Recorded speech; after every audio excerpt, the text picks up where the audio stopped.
The best veg thali అయితే నేను తిన్నాను అనమాట. ఎక్కడ అనుకుంటున్నారా, ద తెలుగు హౌస్ మన కానూరులో ఉంది. గ్రౌండ్ ఫ్లోర్లో వచ్చేసి మొత్తం బేకరీ ఉంటుంది అండ్ పైన అయితే ఇంత పెద్ద బ్యాంకెట్ హాల్ ఉంటుంది ఫర్ మ్యారేజెస్, బర్త్డే పార్టీస్, ఏ ఫంక్షన్స్కైనా. ఇంకా మన వెజ్ థాలీ విషయానికి వచ్చేస్తే మనకి 20 ఐటమ్స్ అయితే పెడతారనమాట ఇక్కడ.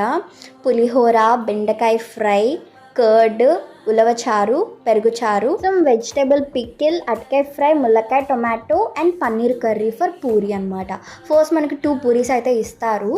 ఇంకా పూరి టేస్ట్ వచ్చేసి చాలా బాగుంది కర్రీతో. అండ్ పులిహోర అయితే ఇంట్లో చేసుకున్నట్టే ఉంది, చాలా టేస్టీగా ఉంది. ఇక్కడ పప్పుల పొడి అయితే ఎంత బాగుందో తెలుసా, చికెన్ నెయ్యి వేసుకొని తింటే చాలా బాగుంది. పోర్షన్ విషయానికి వస్తే rice and curries are unlimited and puris తీసుకోవాలనుకుంటే అవి కౌంట్ అవుతాయి. అండ్ మంచిగా మన ఫ్యామిలీతో టెంపుల్ నుంచి అలా ఎక్కడికైనా రెస్టారెంట్కి వెళ్ళాలనుకుని వెజ్ తినాలనుకుంటారు కదా, సో వాళ్ళకైతే the Telugu house the best అని చెప్తా ఫర్ మీల్స్. సబ్స్క్రైబ్ చేసుకోండి.